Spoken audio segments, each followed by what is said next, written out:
because I like to tell the story how we first met. Before you were signed, I went with a cat who was doing A&R for RCA. You were doing a show at Red 7 at the time, and there was maybe 50 people there. 50? You're being kind. Yeah, I think it was closer to 15. 15. Okay, that's maybe. But I remember it well. I was at that show with the A&R, and they were hard pressing you to sign the deal. So I feel like I was truly there. You know what's amazing about that? One of the guys that was there was a guy named Brad Oldham, who was the product manager of RCA, and he is now and has been our manager for the last 10 years. Oh yeah, so did he bailed and jumped ship? We didn't sign with RCA, right. but we did end up signing with them. And I'm actually friends with all of the guys that were there that night still to this talk day. to Bill Matt Burrs? Shea, Bill Burrs, very close with all those guys. I'm sorry about the Bill Burrs. I Did know you it, end I know up it. at the hotel afterwards? No, probably not. I'm sure Bill did, but Bill he was the sure one who did. took me to the show. He did. And that was my first introduction to Manchester, and I was a fan from that moment on because what's in a name? You don't know what's in a name. And when Bill, he had just called and said, "Hey, Toby, I'm coming to Austin. I'm checking out this band we're trying to sign. You should come with me. Check them out. I'd like to get your vibe too." Right. They're called Manchester Orchestra, and of course you hear the name like, and no you think, thanks. yeah, I understand. You assume Manchester Orchestra, you're thinking some type of, I was thinking Brit pop, and I'm not a Brit pop fan, and that's fine for some people. It's just not what I'm into. But then to go to the show and see you guys perform, and it was like, holy cow, that was amazing. That's awesome. Thanks, man. Lifetime ago. Lifetime and ago. I talk about you often and fondly because we've managed to drink whiskey here and there and bourbon here and there, so we always had a good time. So welcome back to Austin, Thanks, Texas. man. We were just Happy discussing to be here. the last time that we saw each other was your other project, Bad Books, which is 5 years ago? That's right. My God, man. I know. It's crazy. And since then, you've been popping out kids. You popping out kids. Yep. First for me, second for him. How does that change music and what you do?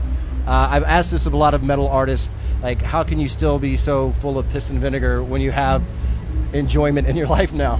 Well, I don't know. I don't feel like I feel like I kind of got my piss and vinegar out a little bit in my earlier records. Right. There's still some there.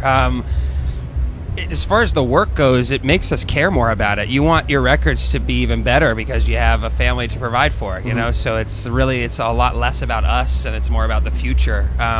So with the making of our last record, I cared even more than I ever have because, well, the record firstly was a lot about my family and about this kind of new revelation I was having as being a dad. But yeah, it's made us focus more and kind of treat our time with a little bit more respect than we had in the past. Give me some of your dad revolution, something that you've learned quickly that you didn't want to learn. Well, I just, before going away was like chance to go play some shows. Now it better be worth it. Right, because, it's hard, right? Yeah, you're leaving something that you love and you're also leaving it to, your partner to take care of this thing full time. So there's guilt, but there's you're also going to provide for those people, so that's helpful. And as well. there's a little guilt in the back of your head that you think I can sleep past 7 a.m. tomorrow. But I did not this morning. That's the problem. Can't do it anymore. So my son is 22 months old, and my wife and I went to New Orleans at the end of spring, beginning of summer. We love New Orleans, and we like just to go to the bars and go eat great food. We just like New Orleans. So it was our first time away from our son. We left our son with her mother. And of course, you leave, and all you do is talk about the kid. Of course, you miss them immediately. I wonder what the kid's doing. I wonder what time the kid got up. Text your mom, see what the kid's doing. See, like that's. So is that? And we're fortunate. I mean, look, we have FaceTime. I can't imagine what bands 10, 15, 20, 30, blah blah blah years ago. You just wouldn't hear from your parents. Family. Well, that's how you get bands like Slipknot. They grow up to be twisted mental people. Is that what happened to Slipknot? Their dads were in bands and they couldn't FaceTime them? I'm assuming. I was always wondering the Slipknot story. I'm making it up as I go along. But yeah, I don't know, man. But yeah, it's got to be difficult. But you're right. It's got to be worth it to go out there and earn that money. Yeah. Does it change up your live show at all? Does it change your focus on how you perform? I don't think so. I feel like at this point in the career and the 10 to 15 years of playing live, we're able to get into that headspace, and it's a very different.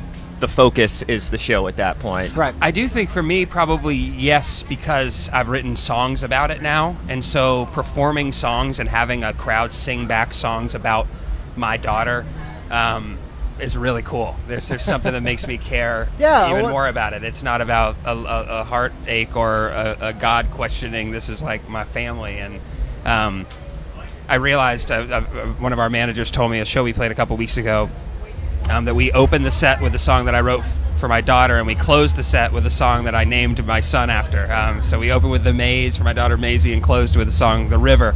My son's name's River, and I love that circle. It's like I'm somehow subconsciously putting them both to start and end my set. And it puts your head in the right place. Absolutely, yeah. It takes all the other stuff that exists, those voices in there that talk, it quiets them. You have a quiet mind. Yeah. That's a hard thing to accomplish nowadays. I wish. Yeah, it's crazy how much music has changed, and putting out music has changed in the 15 years that you guys have been a band. Like with the rise of technology, with the rise of MySpace, and then Facebook and SoundCloud, like just all of that. It's insane, and it seems like music has come full circle in a quick way. In that early in the days, bands would go on tour, like think back to the 50s and 60s when you'd have Buddy Holly and Big Bopper, and like they'd go out and they'd perform 3 or 4 songs each, and that was the tour. These bands playing their hit songs, and they might put out an album, but really albums weren't really a thing. It was more about singles. They were collections of singles. Yeah, and then record industry learned how to make a lot of money on selling albums, and it became more about the album cycle and not about necessarily the show. They made more money selling albums, and now they don't make any money selling albums. The bands are like, oh yeah, it's about our show. It's come back full circle. We have to go out there and entertain people, and that's why we're here to begin with. It was never just to record something to put on a plastic disc and sell it at Walmart. They're both important. They both hold equal value to me, and when I don't have enough of one of them, I can feel it. I am more naturally inclined to be sitting in a studio and working on parts and sounds, and Rob and I can spend countless hours, countless years we have, because it never ends. There's no and there's no the ceiling. Rob says it well. Like there's no ceiling to what you can accomplish as long as you're hungry. So for us, it's like we definitely don't believe we've made our best record. Every album for us is now this journey of like, how do we potentially top what we've done and unlock these doors that we don't know what's behind, and do it successful, but still evolve as a band, and that's not the same thing as being record. a live band as well, where it's like you want your show. It would kill me to know if my band declined with a live performance. You're gonna have needs good to be an shows and bad shows, absolutely. But you also need to. Our focus should be. Our shows should be as great as our albums, and we should put as much time and thought into that as well. So. It's all learning, and it's way more advanced than we ever would have anticipated when we started doing it when we were in high school together. So it's really cool. Any advice to aspiring musicians Stop. out there right now? Just quit. Get a real job. No, you know what it is, man? If it's all you can do and it's all you think about and all you care about, then you owe it to yourself to give it, some solid years of your life. And then if at that point you want to hang it up, probably hang it up. We've never felt like hanging it up, know when to say when. Well, that's basically it for us. New album came out last year. Was it last year? Yeah. Oh wow, okay. I was thinking it was earlier this. We've done a couple summer. singles this year, okay. Which is another new phase of music, of releasing stuff, and I'm enjoying that. It's cool. Gives us a little room. I speak to a lot of large, like the last band I talked to, Muse. I talked to Muse last year, and they were saying, "Hey, we're done doing albums. The album cycle is dead. We're only going to do singles. We're going to tour behind that, but that's it. We're no more." And then they're putting out an album this year. So. Yeah, of course they are. Well, you have to. It's still like in our DNA to want to make a batch of songs. And your Muse, they have enough royalty money coming in that they can do whatever they want. So God bless them. We're not there.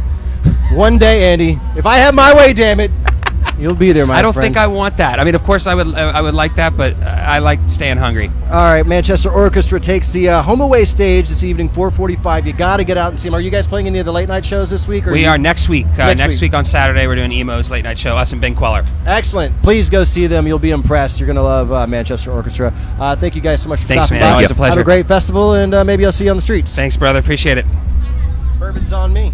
I love it. Next week. What are you drinking now? Jim Beam still. It works. I think last time I was trying to sell you on the Basil Haynes. Hey, look, you sold me. That's. I mean, if I can afford it, that's Yeah, congratulations. Yeah. If I can afford it, but I've gotten poor, so now I just buy Handles and Weller. Exactly. It's fucking cheap and effective. Good to see you, brother. Have a good time. Thank y'all.